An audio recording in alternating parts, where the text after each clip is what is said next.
Wrestle Magic Pod, official sponsors of British Empire Wrestling. First of all, ladies and gentlemen, my name is Michael Gross. You know me as the Gardener. This is another episode of Wrestle Magic Pod, and today we have somebody that I'm so incredibly excited to have, and that's you, Mr. Ricky Morton, the one and the only half of the legendary tag team of the Rock and Roll Express, who revolutionized tag team wrestling in the NWA and revolutionized everything that was going to be part of the independents and part of what tag team wrestling is today, and why people actually have true tag teams instead of just single stars. Mr. Ricky Morton, how are you? Man, I'm absolutely wonderful. And the people that are watching, yes, you can see that I'm still alive. And you know what, dude? Thank you for the end. I appreciate that very much. You know, when you get older and now you have everybody in the business that think they know everything about our business, but really don't know nothing. Thank you for introducing me like that, because the rest of them, I don't think they give a darn. So, Ricky, I want to go through your career a little bit, and then we're going to talk about some other stuff, but nothing bad, obviously. Okay. What I want to know first and foremost is, why did you get into professional wrestling? Well, I'm a second-generation wrestler. My dad, he was a wrestler and a referee in Memphis, Tennessee. You know, and becoming a professional wrestler wasn't really what I wanted. You know, just a situation that happened, and I was at the right place at the right time. And then boom, there I went. But see, that's an advantage. And listen to me, please. I mean, I know I'm like a squirrel. Go ahead, sir. I'm like a squirrel jumping from limb to limb.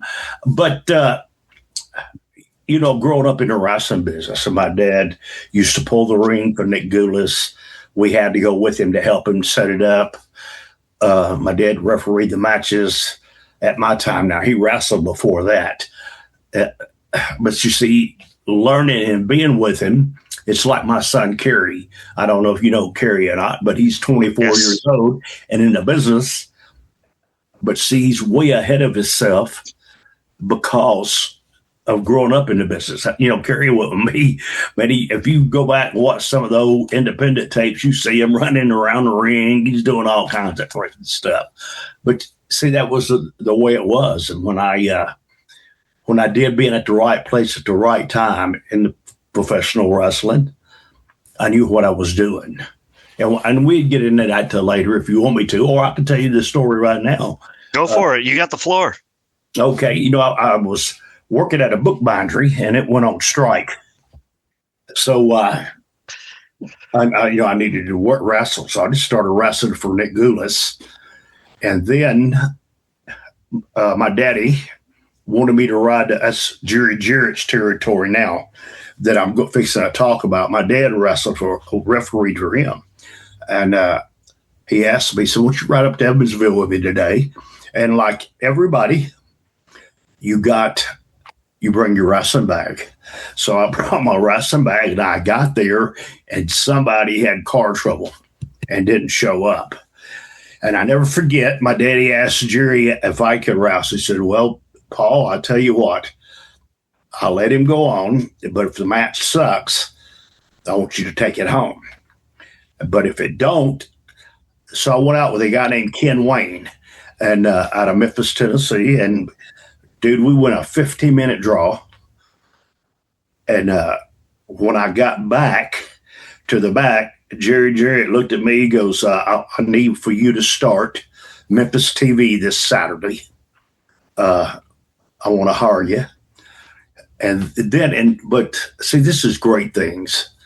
And let me talk about this for a minute to make you understand. Go for it. About me being in a business.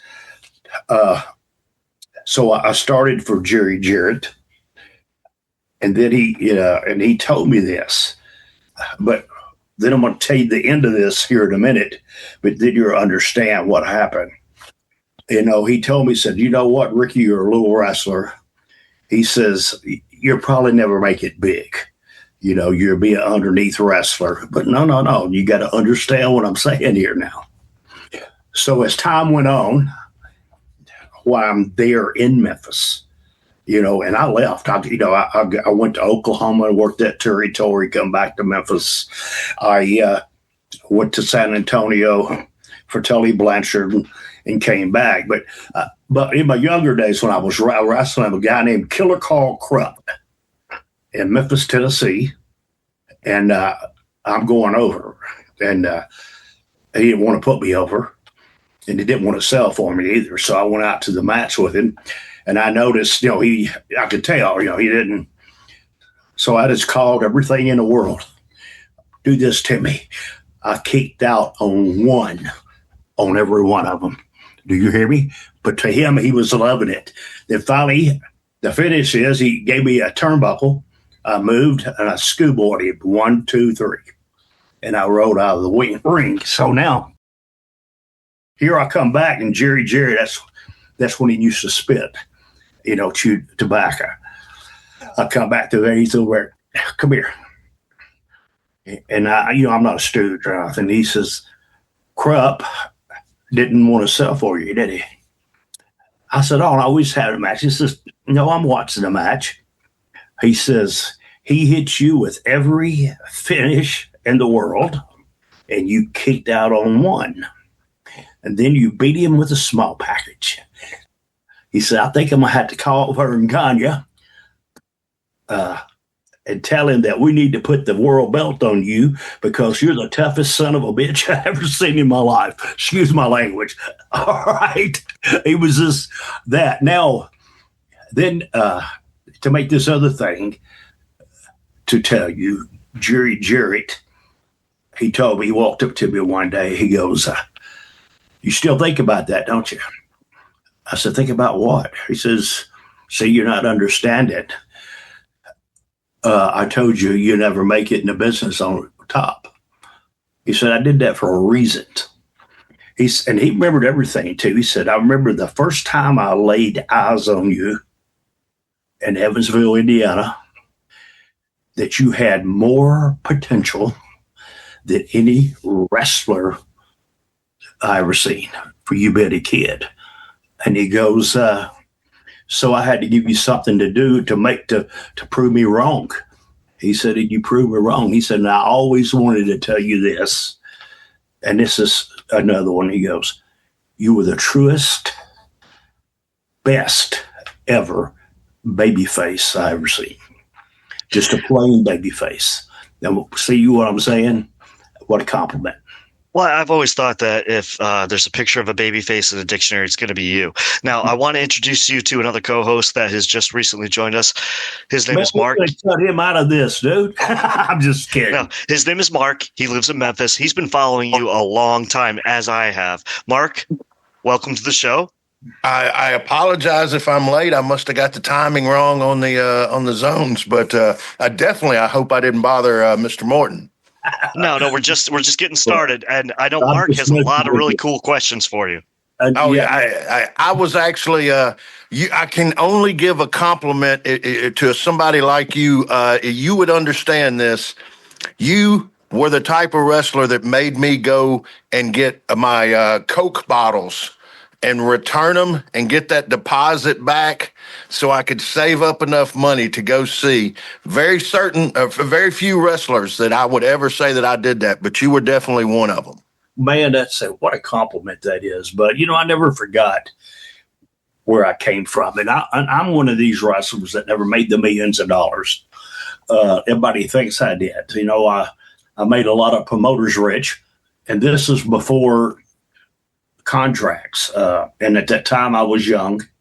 And this is one reason that I made my son Kerry get an education, college, and everything. Because, see, I didn't realize, and I just tell you the truth, I'm not knocking nobody. I'm not trying to say, but that's just the way it was. When you work for a promoter, they always got the first count. And that's what I'm trying to say. I didn't do that, but working hard and night after night, buddy. I mean, we worked 7 days a week. And every time, and even still today, I'm 69 years old, I would not crawl in the ring if I didn't think I couldn't give you your money's worth. So, and that's what I try to teach these young kids. But it's not about going out there. Even tonight, I'm going to be at Netro Pro training. I still train a lot of people and guys that's been in the business for a while. And a lot of them I watch on TV to come and see me too. But I'm just saying, I don't have the answers to everything. But just making people understand what my business is all about, and seeing that time when you told me when you used to save you Coke bottles, I used to go bottle hunting too myself, fella, in my day. And I know how hard it is walking up and down the roads, people throwing their bottles out, and especially when you got 3 cents a bottle. Yes, sir. It's a long day. So you get lucky and get a couple liters in there, man. Yes, sure. Not too many people would even understand what I just spoke of. Well, I know this is a different time and different place. Yes, sir. And it sure was. Just on a quick side note, where did you live when you lived in Memphis? Because Mark's from Memphis. Mark and I became friends in Memphis. I lived there for 13 years. Where did you live when you lived in Memphis? I didn't live in Memphis. So where'd you stay? I lived in Nashville. See, it was a territory. That's where, Memphis was every Monday. Louisville, Kentucky was every Tuesday. Evansville, Indiana was every Wednesday. We did Lexington, Kentucky once a month on Thursday, but the rest of them Thursdays be spot shows. Tupelo, Mississippi every Friday. Saturday morning at TV. And then you did Jonesboro or Nashville every Saturday. Then Jackson, Tennessee was on Sunday. So, I lived right in the middle of it. If I lived in Memphis, I had to drive all the way to Louisville, then go out that. So a lot of the wrestlers lived in Nashville. But Lawler and the ones from that area, Jimmy Hart, they lived in Memphis. But that's where they always lived. Okay. So I'm going to let Mark take a couple of questions because I know he's done a lot of deep. Robert lived, man, it's not Germantown, but Cordova? I can't remember. No, I think he lived in Parkway Village. I think he did. Well, he had a house. He bought a house later on. I think he lived in Parkway Village when it was still really nice. It was newer back then, and now Parkway Village, like every city, is. I got you, man. That's why I live in Bristol, Tennessee, right now. Small town. Yeah.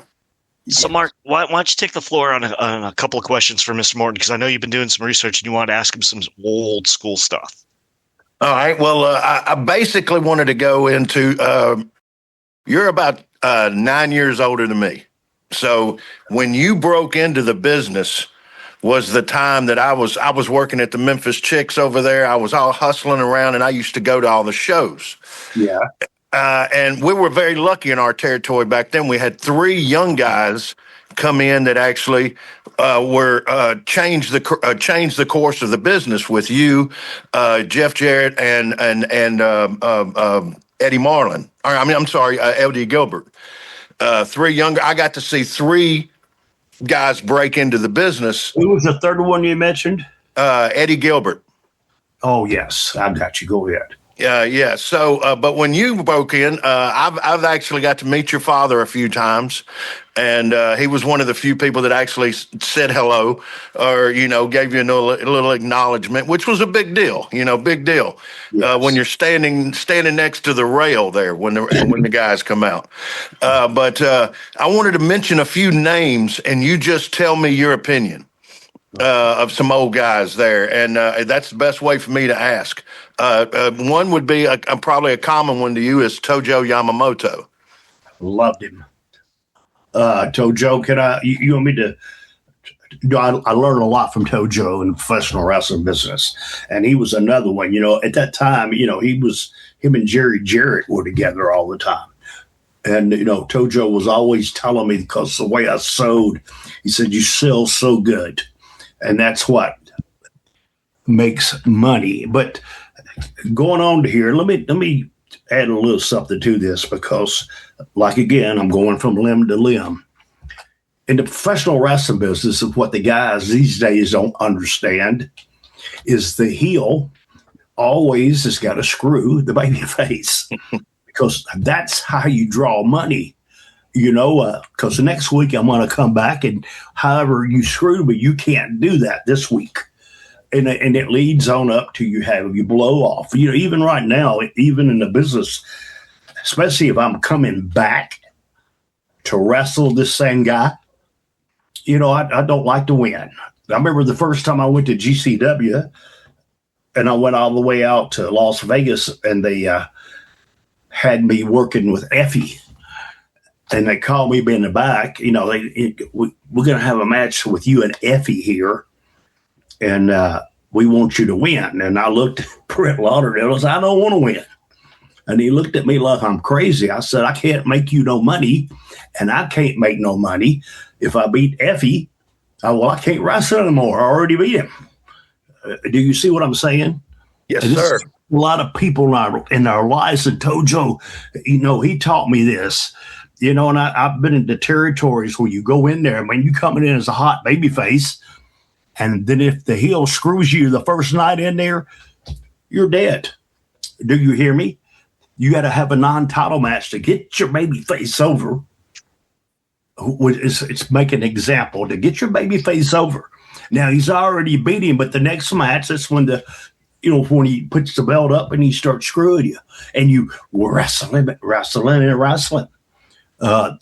This is what our business is about. That's the reason Memphis ran every Monday night and Louisville every Monday night, because they told stories not only on Memphis TV, but in Memphis at the house show. Boom, they do the things. You remember the deal with Jerry Lawler and Joe LeDuc?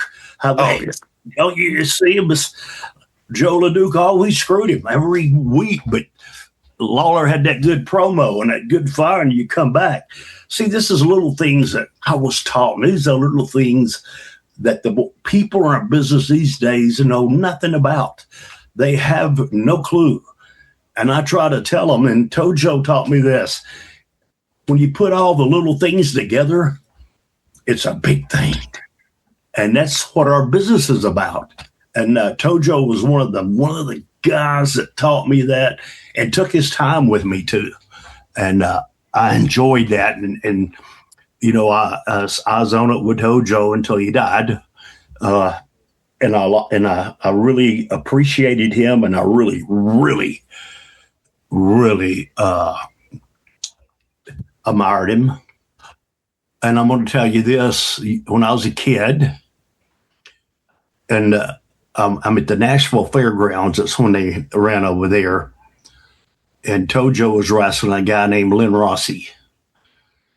And listen, dude, this is all they did. They're in a big angle, and they're in the ring, and every time my daddy had turned his back, Tojo out like he's going into his tights. And listen, buddy, I'm telling you, these people are losing their mind, and they ain't did nothing. Okay? And then, they have their match, hardly doing anything, Tojo hits him with the shoe and blah, blah, blah, blah, blah. Lynn Rossi makes that big comeback, and he's in the corner. My daddy's pushing him back. Then Tojo went into the tights to get he carried a pack of salt, the powder. And when he did that, the whole E section came in the ring. I never forget that. It was, and it was nothing. You see, that's what we're missing in our business, to go back. And I try to tell these guys this one time. Jerry Lynn, I was over at the gathering in Charlotte, and I walked out, and he's standing there, and he goes, I said, hi, Jerry, I didn't know you was here. He said, well, I'm here to look at a couple of guys on the thing, and I'm wrestling George South.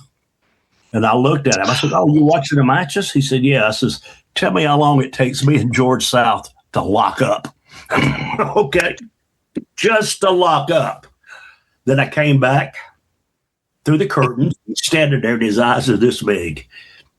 And boy, the people are rocking. It's easy, what I'm saying? He looked at me, he says, Ricky Morton, you and George did not lock up for 14 minutes and 30 seconds. He said, then you touched each other twice. with the people hollering rock and roll. And he says, there's nobody's going to follow your match. And y'all did nothing. I says, that's what people don't understand is the entertainment in our wrestling business. And all that started when I started as a kid with Tojo. So thank you very much. Well, wow. I mean, that is wow. All right. Well, I've got another one on your younger years, sir. Sonny King. Oh man. What a great, these guys is what I learned from. And here we go again. And I'm going to tell you this, going down the road. See, I travel with my son now. I get to talk to him a lot. And then in that days, I travel with my dad. Boy, what would I give for another trip with him again, too? But you see, my daddy told me, he said, listen, Ricky, because, I was going to other little, he said, listen to me. In this business, you're never going to get over, and this is what you got to understand, guys. You're never going to get over the booker, or if the owner owns it, you're never going to get over them, no matter what you do in our wrestling business. He said, but one thing they always got to have, he said, that's a semi-main event, and that's tag team wrestling. Remember your tag teams were always the semi-main event. And when you were in my younger days like that. And then when they teamed me up with Sonny King, it was a great thing. To me, it was a learning process. And, Sonny King was one of the most underrated wrestler. His style was different from a lot of other people. But, in our days, just me being with him and learning from him. And then, he turned back heel on me. Oh, great. It was Yeah, so I had another run with him. And a lot of people didn't like to wrestle with Sonny because of one thing. They see what makes tell me what a great worker is. Can you answer that for me? Yes, sir. It would be somebody that takes the crowd in their hand. And okay. Yes, sir. I got you right there. A great wrestler, somebody can have a match with anybody. Well, yes, sir. Yes, sir. Okay. That's what I'm saying. And that's one thing that I could do. I can adjust, especially being a babyface, I can adjust to the heel style. See, the heels has this one style. He can't change it. And when you're a babyface, you can change your style to adjust to him. And when back and he turned heel on me, and you guys got to understand, that's when Lawler broke his leg and Bill Dundee had hepatitis. We didn't break records or sell out the buildings, but the territory stayed even. Do you understand what I'm saying? Yes, because sir. Stepping into a row of two of the guys that ran Memphis, Lawler and Dundee, and here I am, just that middle guy that stepped up to the plate, and that's the reason he turned Sonny Hill on me, for we could run with that. And me and him had a great little run. So Sonny King, see, that's another part of the process of learning in my business and becoming a tag team wrestler, was being with these guys with this great experience. And Sonny King was another one of the most underrated wrestlers ever, and so smart. Ring psychology was unbelievable. I was wrestling one night in Memphis, and a guy come to the ring with a gun. Did that tell you anything? And yes, go ahead. So, Ricky, I was going to jump in real quick. Ricky, I just want to say that my favorite match that I ever saw you wrestle was the Saturday night 605 Live, you and Robert against Manny and Rick Rude. Yes. The storytelling in that match alone, if people don't know what storytelling is in a match, watch the way they abused your arm and the way when you would taunt Rude, twist it again, twist it again, twist it again. The way they did that tag title switch was amazing, but you story told. And the thing was, because you're the guy who always gets the hot tag, and you're the king of the hot tag. You are the king of the hot tag. Okay. Well, I gave the hot tag. Yes. That was But you're the king of the hot tag. But the point is, the story told in that match, and for it to take over the broadcast for over an hour, mind-blowing. And I just want to say thank you for that match, because that was one of the best matches I've ever seen in my life. And as far as tag teams go and tag team wrestling, if you cannot watch that match and learn something from it, I think there's something wrong. Well, see, now this is going back to what I was telling you earlier. We just beat Ole and Arn right before that, we were the champions. And then on TBS, remember, we dropped the belts to Rick Rude and Manny Fernandez on that match. Yep. Okay, but see, we had to, because we done run out of tag teams to wrestle. And see, by us dropping the belts to Manny and Rick Rude, it made them instantly. Do you see what I'm saying? Yeah. It made them as a tag team, and it made them as instantly. And before Rick left to go to a WWE, we had a hell of a run with them guys, boys. We had see, that's just what I was saying earlier. The people pay to see you win, but you don't win. And that's how you draw money in our business. They keep come back every week. And that was the reason we done that, and believe it or not, that was, Dusty was a booker, and I was telling Dusty that. I said, Dusty, we got to have another tag team. He said, yeah, we got you and Rick. And I said, yeah, but we need to drop straps to them because we got to see you always chase the heels in our business.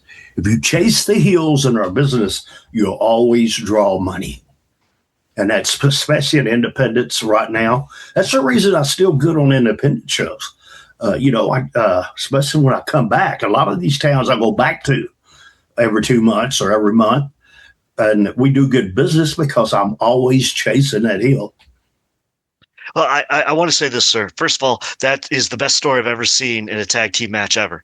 The best story told in a 1 hour capsule of a match that was given to us on TV for free, which that should have been on pay-per-view in my opinion, but I understand why you did it and everything else.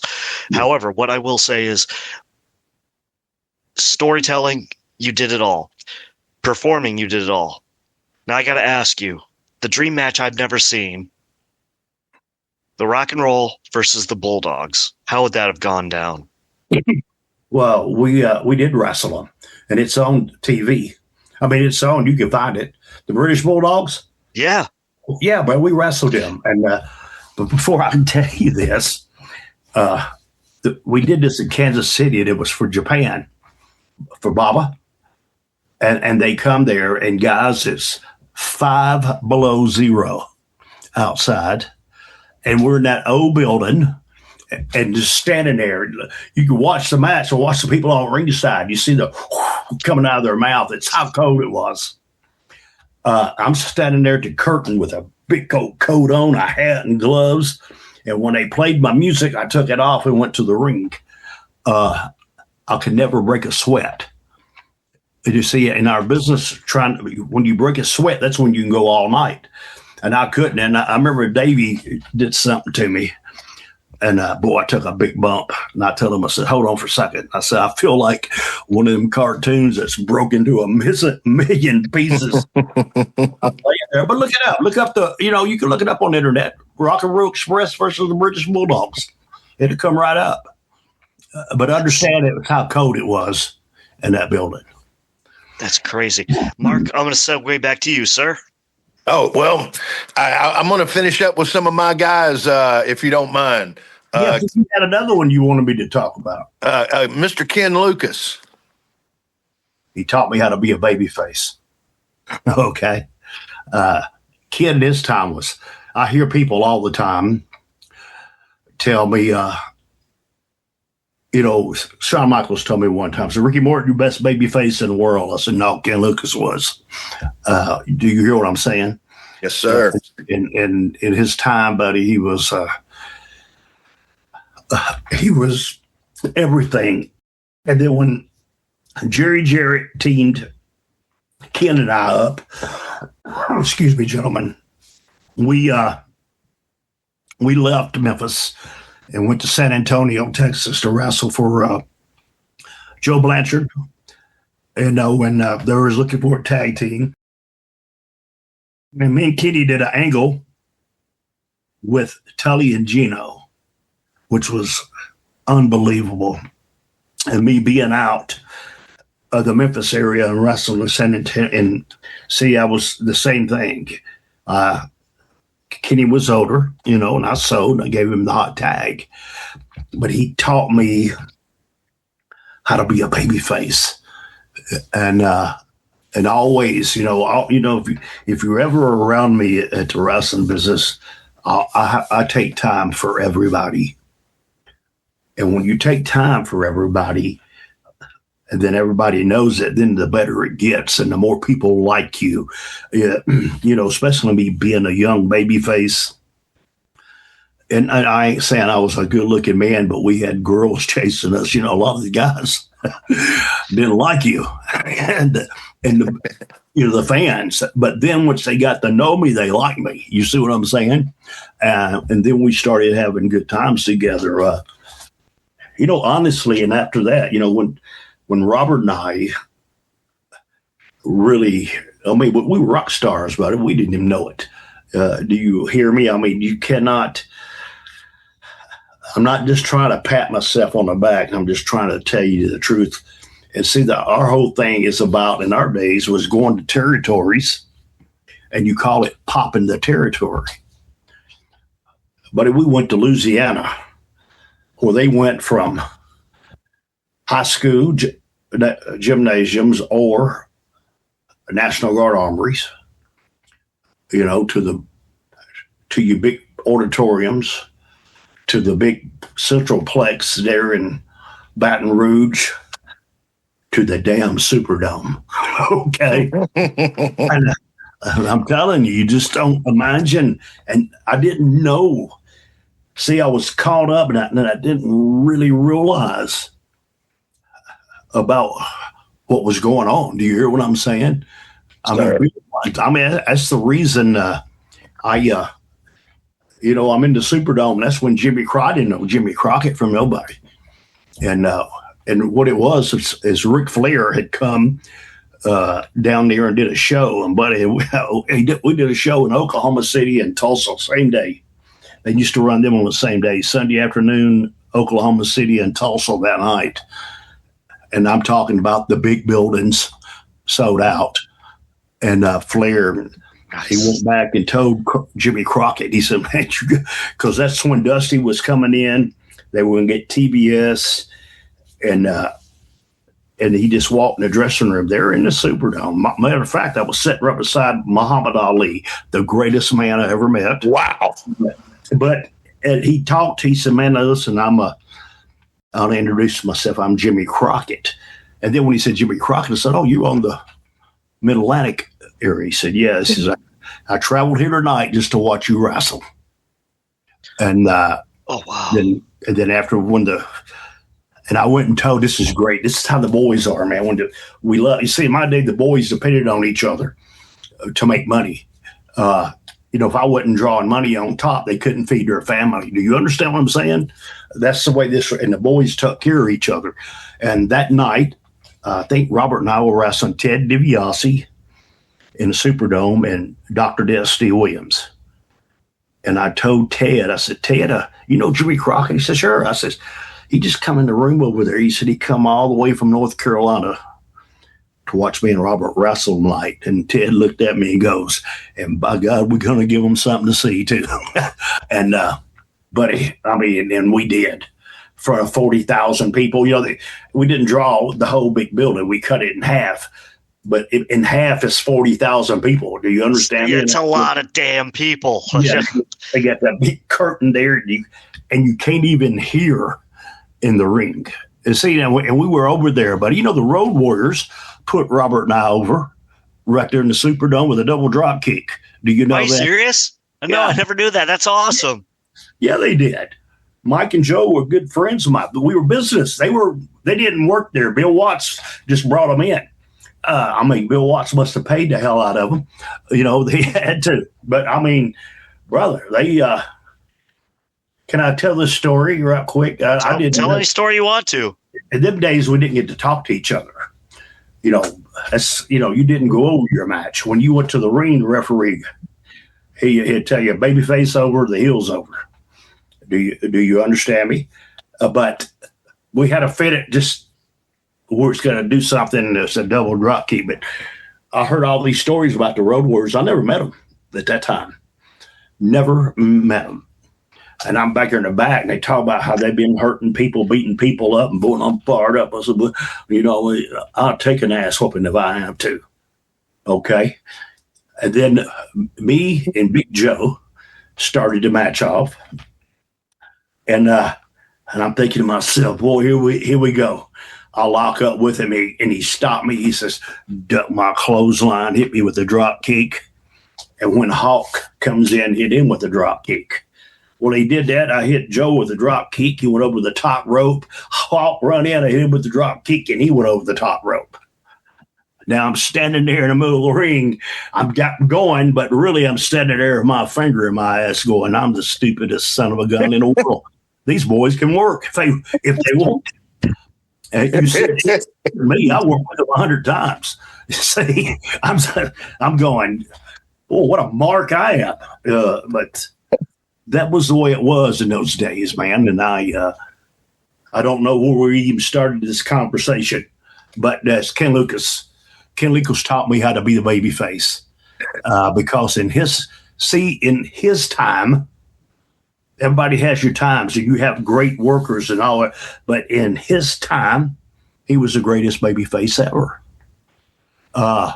In our time, I'm not saying that we're the greatest babyface tag team there ever was, but in our time, we were the greatest babyface tag team. And then when I went off to do my angle with Ric Flair, because I was in that position. Not after that, but at that time when I'm wrestling him, I was the top babyface in the world. I remember that, actually. I do remember that vividly because I believe that the whole Ron Garvin thing should have been you. It should have been you. Well, it would have been, and it's a different story. And if you can't talk about it, you can't talk about it. But I just remember thinking it was so different because a guy that's in a tag team is all of a sudden facing the world champion. But the dynamic and the tornado that you made of just a story and every way it worked, it was perfect. 4 versus 2, you versus Rick smacking you coming back, the promos that you both. Oh my gosh, man! Now, okay, now see, listen to me. That's been at the right place at the right time. See, they were grooming Magnum TA. Oh, okay. Magnum had a car wreck and broke his neck. Yeah, paralyzed him. So they're looking for a baby face. And just so happened that night, I was in a single match. And Ric Flair see me wrestling a single match. And when I come back through the door, him and Jimmy Crockett asked me, so, man, we need somebody to take somebody to work with Rick. And Rick said, man, I want to work with you. And I wasn't going to say no. But in our business, dude, you have a lot of politics, a lot of backstage politics. And when I go to bed every night, I never did nobody wrong in this business. I never screwed over nobody. If you notice, I never talked bad about nobody. Unless it was, I was telling earlier about the promoters getting the first count, but that's it. They wanted to put the world belt on me, but in order to do that, they were going to let Robert go. You see, because me being the champion and Robert being underneath, see, the heels have to beat him to wrestle me. Do you understand what I'm saying? Yeah, psychology. I wasn't going to let that happen. I told him no. I mean, I beat Rick for the world belt. I don't know if y'all know that. I beat him in Richmond, Virginia for the world title. And when I come back, they took me in the room and they said, now we got to do this. We're going to have to do this with Robert. I gave the belt back to him. I said, I don't want it. And it wasn't on TV and it wasn't taped. Right. Do you see what I'm saying? I think they did, but they got away with it. So that's that story. But I can say this, a lot of people, and this is another thing I learned in this business too, is how to get the people their money's worth. Ric Flair was the greatest world champion ever. And the reason why is because when you paid to see him, you didn't get a 10-minute match. Now, I wrestled Rick 17 days straight, no days off. Our time limit every night, except Saturday and Sunday, we did 2 in the afternoon, Saturday night and Sunday afternoon and Sunday night. Our time limits, buddy, is every night. And then after that, we went 7 days, hour and a half matches. But you see, somebody goes, well, man, he used to do things over. Did you see or repeat? I said, dude, he does an hour time limit every night. And not only here, when he's not here, he's in different territories doing an hour time limit. If you pay to see him, he gives you your money's worth. So was that Bash 86 tour? I guess. No, the one, I mean, Rick beat me on the last one. That's when I turned the belt down. He was in a cage match in Charlotte. But that's the greatest times of my life, buddy. I mean, you just don't even know. If you ever meet Rick or ever talk to him, you ever asked him about me? No. It's no place that I'm at, and that Rick's there, he don't come and find me. Do you hear me? And we don't say hello. He locks up with me. We start wrestling around at the sign-in. That's pretty amazing. Yes, because and he told me, he said he wished he would have done his last match with me.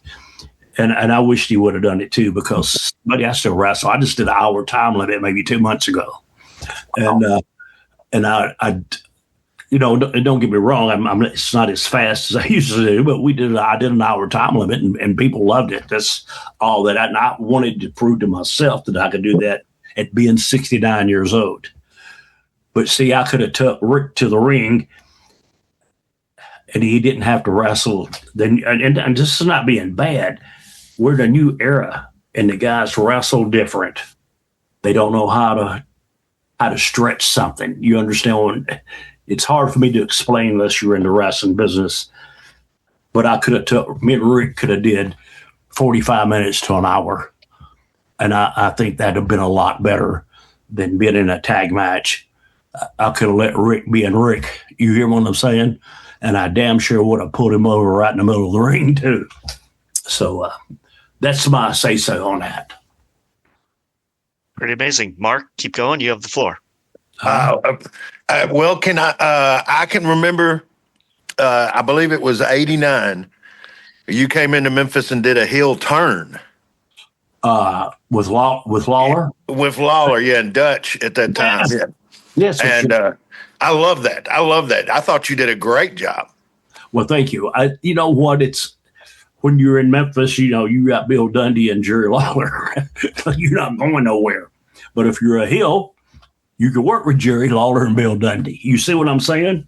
And it's good there. Yeah, me and Dutch did that. Well, we screwed him on the thing.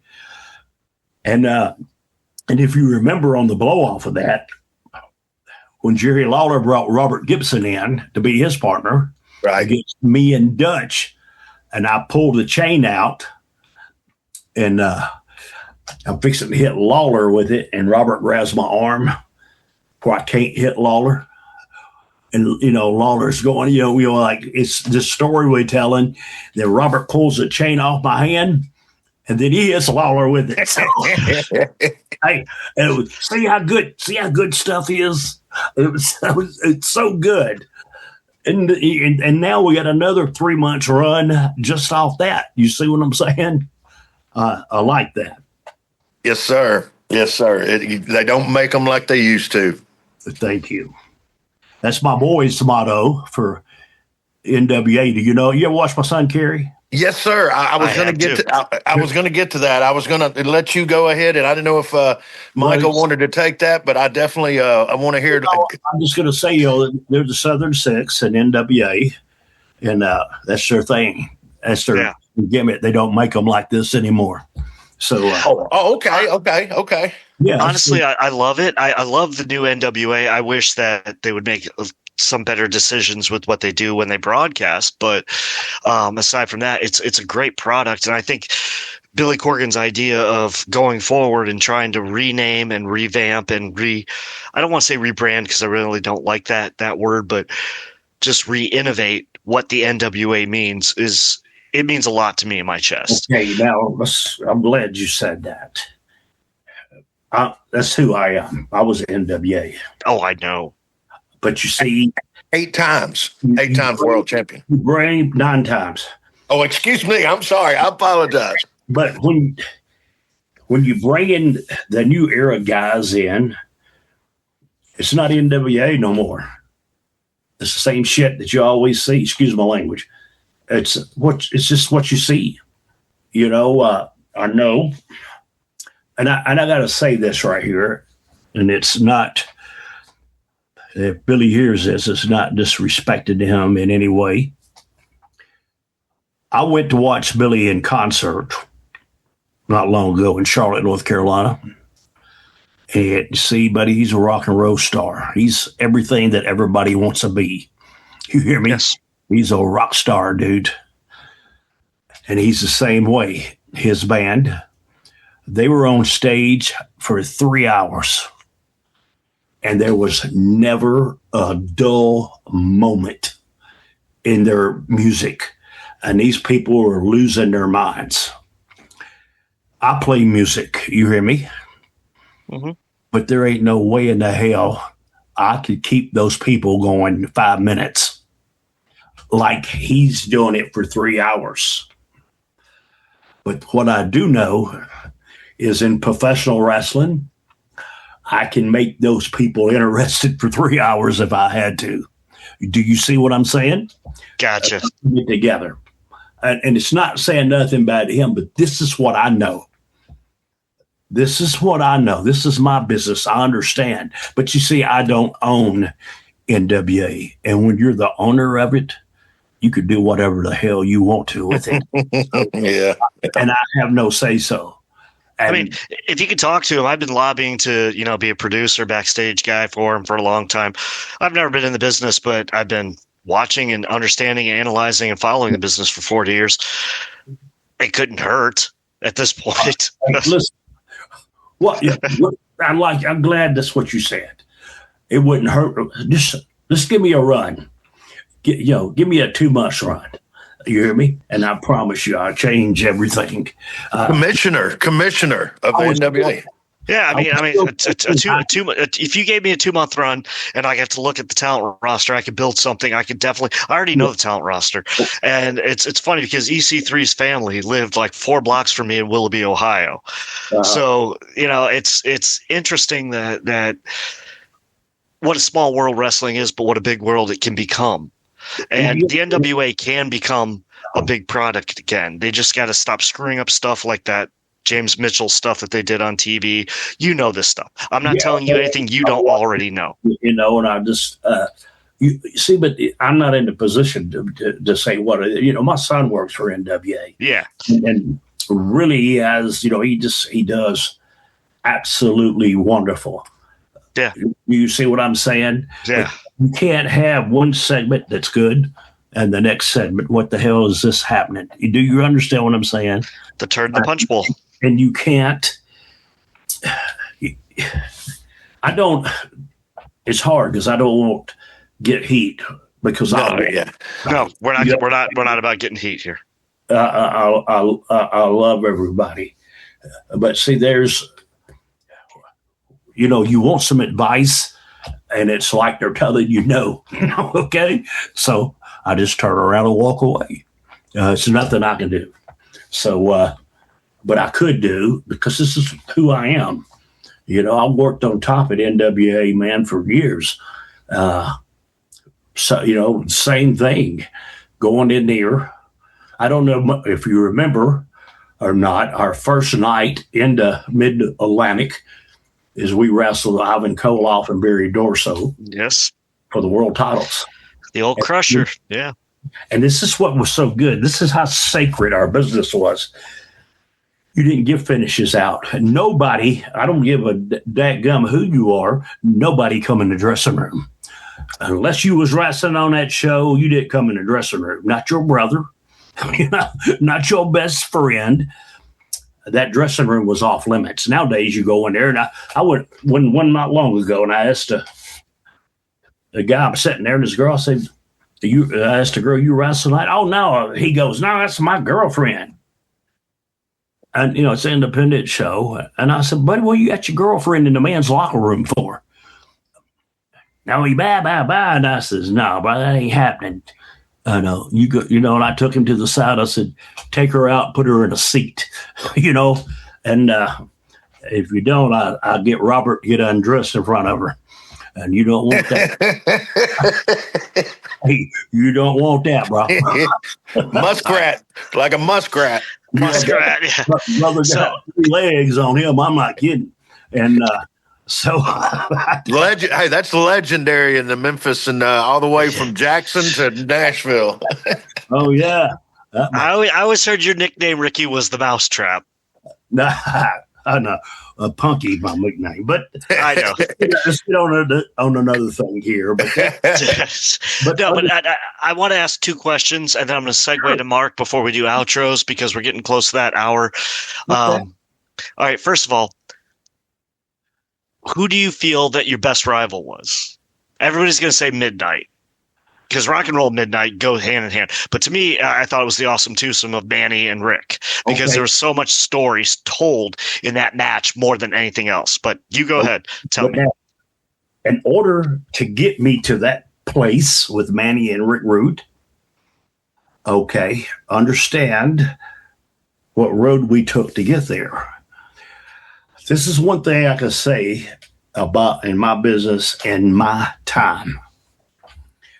We had the greatest heels to ever work with in the business, and not just one of them. Every time one of them. When we first come there and we did our gimmick with Barry Dorso, which, Crusher Khrushchev and Ivan. This is great. Our first night in, they've been running videos of us that we made in Memphis great, with Rock and Roll Express and the music, and it was badass, and nobody said. We come into Shelby, North Carolina, and this is how sacred our business was. We did 2 wrestling shows. They're filming one week and the next week after that. So on the first show, me and Robert are on first against 2 underneath guys. The match didn't go but 15 seconds, and we hit them with a double drop kick. That was them introducing us to the territory, the first tape. Then the next week, we're wrestling at the first match for the world title, Rock and Roll Express against Ivan and Barry. And then he had all the matches up under it, okay? But see, our match was going the whole time limit. The boys didn't know that. If you ever see George South, ask him, because George going, man, when they going home, I'm on next. No, you ain't on next. Nobody knows this. You see what I'm saying? I love me some George South. Yeah, me too. But you see, but we went out and when it was 58 minutes left, 2 minutes left in the show, it's when we went to the finish, and I hit Ivan with the horse and took him over 1, 2, 3, and we beat him. And it instantly, see that match. This is what we did. That whole match told the story for me to hit Ivan with that horse and beat him. See, that's what everybody's missing in our business. And I'm sitting here preaching on this TV. That's what. If you ever come to watch me wrestle, watch this show. I would tell 4 stories before I ball my fist up. Do you hear what I'm saying? Exactly. And then I'd tell 4 more before I even hit the heel with it, with my fist. You see, I'm waiting. I want to give you what you want to see. I watched the guy. The guy told me to watch his match the other night. Matter of fact, it was at NWA, and he was having a tryout. And he went out, and the first thing they did was start throwing punches. And I'm asking him, I says, "Are you in an angle with this guy?" He goes, "What are you talking about?" I says, "Don't you know what a headlock routine is? Work a headlock on him for a minute. Let him work an arm. You don't go out there and throw punches." But see, that's what they're used to. That's not what makes a good worker. But see, now I'm getting back to what I'm saying is you talking about Manny Fernandez and Rick Rude. But see, look here, Ivan Koloff and Barry Dorso. What a team. Do you hear me? They got us so over. Then all of a sudden, in comes the Midnight Express. You hear me? We broke records. We had a match. I watched Jimmy Cornette get his butt whooped so many times from the fans that he learned to fight. Do you hear me? He learned to fight. The crowd hitting the rings. We finished up that angle with them. And then what happens? You go into the ring with the legendary Four Horsemen. At this time, it was Arn, Ole, Tully, and Rick, and J.J. Dillon was the managers.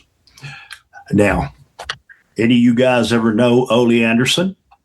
Don't know personally. No, he don't even like ice cream. This son of a bitch, he don't like nothing. You hear me? We just started our angle with him. Dude, I'll never forget, we're in Hampton, Virginia. And every night, they just beat us up on TV. We hit the ring, boom, and this crowd, boy, I hit the ring, and I'm with Ole, and I hit him, 750 times. And he's holding the top rope, just rocking his head. You hear me? But I didn't fall off the back of a tomato truck yesterday. Look here, I stopped. I walked right to the middle of the ring. I looked at Arn Anderson, and then I looked straight at Ole, and I took a big bump in the middle of the ring, just nothing.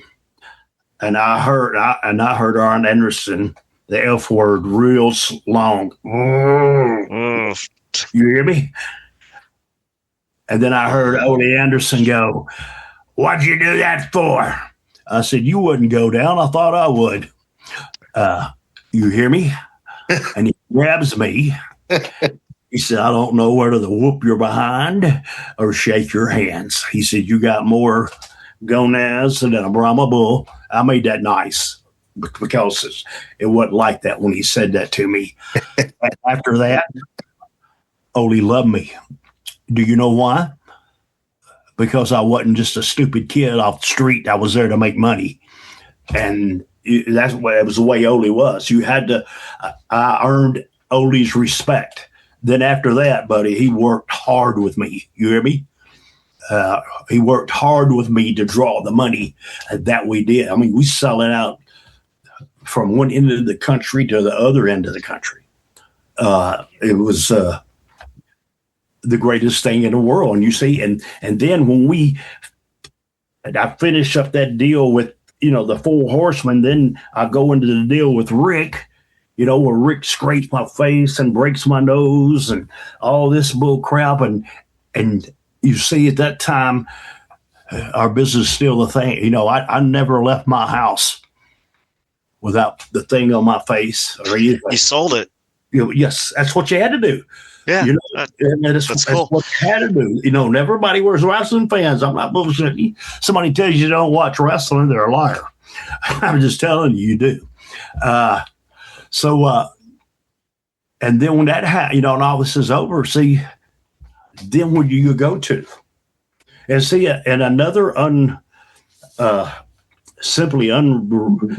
don't give the thing that he deserves is Manny Fernandez. Manny Fernandez is a hell of a worker, boy. I mean, he was a tough guy too. When we wrestled Rick and Manny, Manny was the leader. Rick wasn't. Rick was still greener than Al Doo. You know what I'm saying? And it was he was good, but he wasn't at that potential point that he was going to. But see, Manny was unbelievable wrestler, man. He could tell a story. He could do everything. And, Manny's the one that ran that tag team until, then Rick, they gave him they called him because we didn't have contracts then.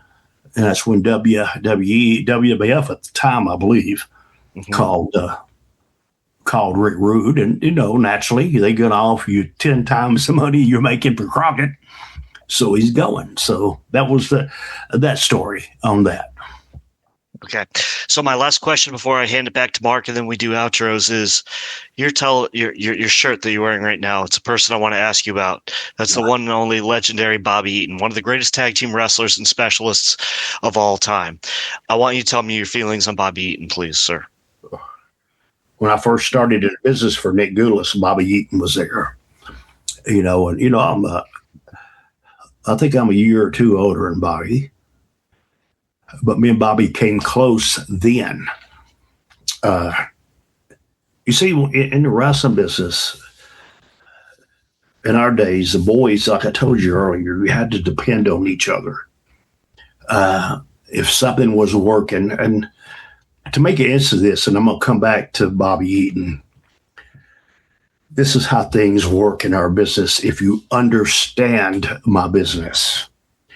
When I first did my angle with Ric Flair, they have to get you over before we go on the road, and see we have bicycle tapes in some places that, the match don't show for 3 weeks later or something.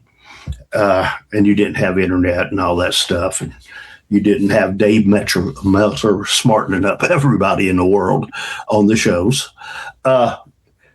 So for instance, don't get me wrong, I'm coming back to the Midnight Express on this with Bobby. My first match in a single match was with Dick Murdoch. And Dick Murdoch, his finish was a brain buster. So we just shot the angle. See, and you depend on each other. And I didn't get to talk to him. We don't talk. You can't fade, bro. You don't even see each other. You get fired. You talk to him the rest, and I go to the other dressing room. That stuff didn't happen. So I'm in the ring with Dickie, and we're having a heck of a match. The Dickie's getting his heat on me.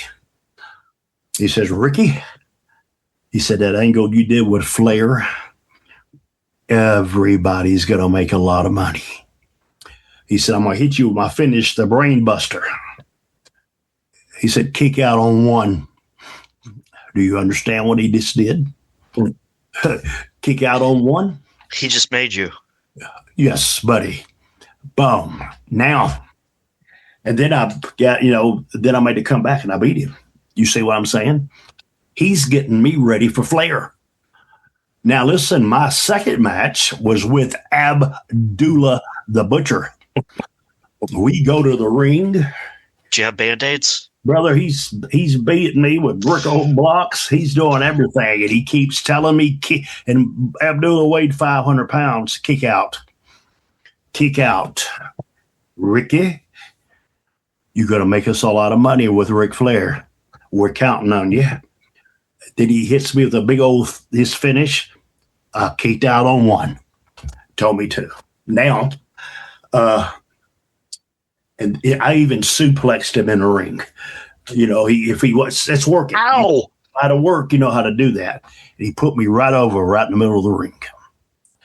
Now, the last one, we're back in a tag match with the Midnight Express somewhere. And I'm wrestling in there. And Bobby said, I'm going to tag Dennis. He's going to do the thing, and I'm going to hit you with a rocket launcher. That was their finish. He said, when I do, kick out on one. He said, we getting this time, but let's all make some more money with Ric Flair, you and Ric Flair, and them just being on the card. You see how our business works? That's the way it is. That's the way it used to be. You had to help. When it's your time, at your time. When it ain't your time, you got what was going on over. You didn't have no fusses, or you didn't have nobody saying they're not going to put nobody over. You didn't have none of that then. We was all in the businesses, and we're all in this together. And I got to say, in 1985 and 86, NWA had the greatest talent ever in the business. And that's the reason it was so good. It was damn good. Yes, and that was the reason it's so good. But now you get back with Bobby Eaton. I was telling you, and it went into that whole thing to let you know about the rocket launcher, but Bobby Eaton, have you ever heard anybody in the world ever say anything bad about him? No. Not a damn soul in this world. No. There's nobody can ever tell you anything bad about Bobby, because Bobby was that guy. Now, Bobby, he lived with me a couple of times. His wife died, Donna. He went back home and she died, and Bobby didn't. I think he died maybe a month later after that. But but we all have demons in our life. And if you say you don't, you're a liar. We all have demons, and Bobby, things just happened and it added up. It's like a lot of boys in this business. It was years of abuse. I ain't saying about it. Bobby drank a lot, and that's just me. My oldest son died a year and a half ago. Jesus, I'm sorry, man. Because he drank a lot. That's what it does to you. You drink it. Yeah, man. If I hated you and I wanted you dead, I wouldn't wish that pain on losing a son or a daughter to you. I wouldn't wish that to you, but I don't hate nobody. I love everybody, dude. That's just who I am and what I do. But I can sit here for 5 days and tell you how great Bobby Eaton was. He was really my best friend ever in the business and in personal life. Okay. Thank you very much, sir. Kind of hit me in the emotions right there. Mark, I'm going to segue to you, and then we're going to do outros, okay? Sure. Well, first of all, Mr. Morton, you've answered everything that I could ever ask, either by me asking a question or you just telling us the understanding of the question I asked. So thank you very much for being so open and frank with us and giving us a little bit of the history of Ricky Morton, and I really appreciate that. And as a person, as a fan, I want to tell you, I always appreciate a person that made me feel like I got my money's worth, sir. I can't give you a higher compliment than that in my world. Buddy, thank you. It's a great, that's a compliment to me. And I take that to my heart. But this is the whole thing I was doing, and like I told you, I'll be training later on the night, but I don't train guys that don't, I don't teach you a headlock. I teach you how to work. And see, the main thing that we was talking about the whole time, and when I was telling you I was jumping from limb to limb, it was trying to make you understand what I'm trying to talk to you about, and make you understand what my wrestling business is about. And I'm telling you, 90% of the people in our business today don't understand it. They think it's totally something else. The ones that work on top, they're the ones that understand it. Do you hear what I'm saying? Cody Rhodes, CM Punk, all these, they understand our business. Hunter Hensley, they understand it. But to go down to the performance center and these guys are training, they don't have a clue because nobody has set them down and try to spend a month with them to try to make them understand this business. So this is what I was talking about the whole time. And if you thought I was going off, jumping from limb to limb, I'm trying to make you understand what I was talking about. And thank you for that great compliment. Wrestle Magic. All right, ladies and gentlemen, so we're going to wrap up our show with the legendary Ricky Morton, who's actually made me cry. I have tears in my eyes right now. Wow. Cool. Yeah, well, I guess you could tell a story. All right, thank you. So what we do is we celebrate our guests and ourselves and our listeners with a recommendation as far as maybe a movie, something you really love, a book or a recipe or a television show or something that you really like. Go for it. What I really like. Okay, you're going to talk about all that. So one thing I tell everybody, especially if you're a lady, a way to a man's heart is through his stomach. My wife is actually beautiful. She's a country music singer, but she's one of the best cooks ever in the world. And that's one thing that she's always told me. She says, I've been with her for 40 years. She goes, "You've never been late for supper." And no, I haven't. And I won't be. I love foods. And it's, inspiration. And I'm not the guy that can throw the first stone at anybody. And I'm not going to tell you what for, but I did like 6 months locked up. And I did. That's nothing to be proud about. But when I was in there, there's nothing to do. You didn't have TVs, but you had books.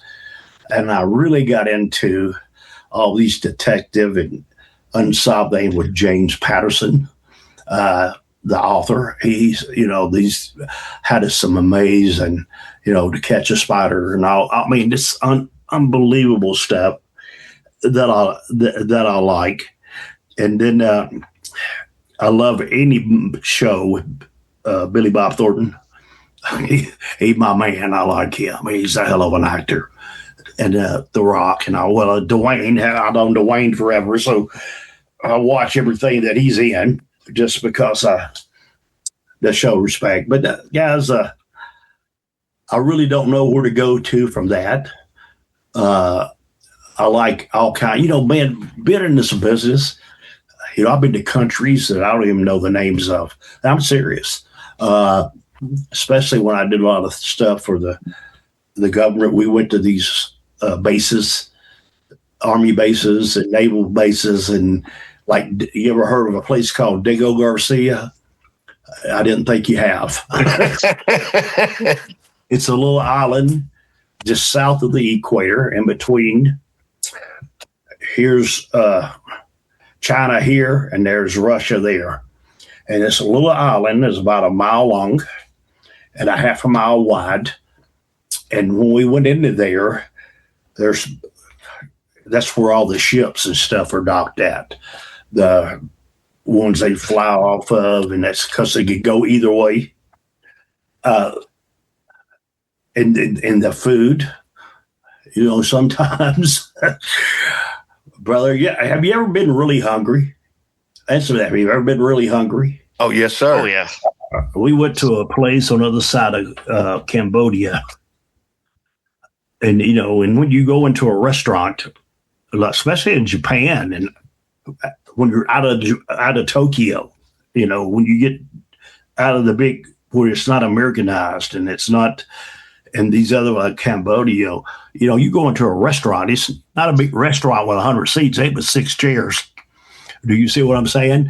And just when you walk in, you sit down and eat. When you get through, you get up. Somebody else sits down. You ever heard of Rivera Steakhouse in Japan? Yeah. Yes, sir. Have you ever seen it? It only holds like 8 people. my nephew was just actually there about a month ago. Yeah. Yeah. With the Jumping Bomb Angels. Yes. And it's just, it's like that. But I remember we was in Cambodia and they brought up something and put it in front of me. And I went, man, I ain't eating that SHIT. I'm not going to eat that. And then I got hungry. I went back there the next day and I ordered 2 of that stuff. Hey, when you're hungry, yes, I can promise you that. Doggone right. Hey, gentlemen, I don't know where to go from there. Can we ask you how people can reach you on social media or how to book you, please? Man, I'm all over the place. I'm Real Ricky Morton, and then on Facebook, Ricky Morton. And I'm out there. I post everywhere I'm going to be. This weekend, we're going to be in Jersey at a 80s Comic-Con. A lot of the guys are going to be there. I look forward to it. And I like to give another thing. If you get a chance, guys, to come and see my son, come and watch him. He's way ahead of himself. Vince Russo just booked me. Oh, I'm gonna tell you too. I mean, and he told me, he called me, said, Ricky, I never met a kid like your kid. He's unbelievable. He's got a lot of potential in his business at being his age. But like I said, I ran into Rick Flair, and he told me, he said, Ricky Morton, I met your son. He said, I never met a well-respectful, a well-mannered kid in my life. Now, you see, that's a compliment. Yes, sir. Everything else is a trip downtown. But then he told me, he goes, is Andrea with you? That's my wife. I said, yeah. I said, you want to see her? He goes, yeah, I just want to find out who the real daddy is. But, Oh, no, why? No. that's Rick. Well-mannered, well-respected kid. Guys, y'all listen to me. Thank you for having me. Thank you for allowing us. Yes, and understand, this is what I do for a living. I didn't make the millions of dollars, and it's the reason I still take bumps. But I enjoy what I do, and I enjoy entertainment, and I just love the people that come back. So, and I always remember, you get feedback sometimes. Why don't you quit and let some younger guy take your place? I said, yes, I can do that. But if I do, he's your son. He's your son. Yes, no, but I can do that. But see, you're not going to be the one to get the knowledge from me being in the dressing room, feedbacks on your matches. And besides that, if you put that younger kid in there, this independent show is only going to draw 12 people. With me, we got 400 in there tonight, don't we? That's the way it is. So y'all have a wonderful night. I would love to have you on the show again if you'd like to do another show with us. Sure. I would absolutely love it. It would be my pleasure. There's so many more questions and so much more time I could burn up with you, but I just don't feel it's nice to rob you of your time in your spare day. With that, I can't go to work, Bubba. I got to train here, man. I fix to go to the Metro Pro. So everybody knows me as the Gardener, Michael Gross, at 144 Captain on X, Twitter, whatever you want to call it. Mark, hit it up and give them the outro. Well, as far as any advice or anything like that, all I can tell you is don't eat yellow snow right now, because I'm frozen. I'm frozen in over here, and I just want to thank again, Mr. Morton. This has been great, and thank you, Michael, for letting me be a part of this project.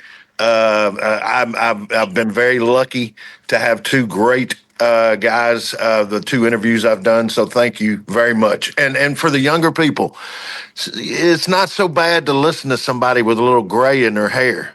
It might save you an experience that you don't have to have on down the road.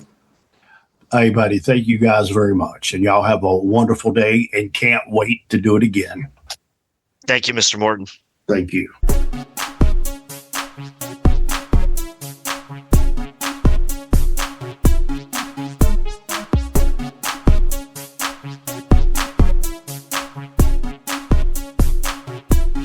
Wrestle Magic.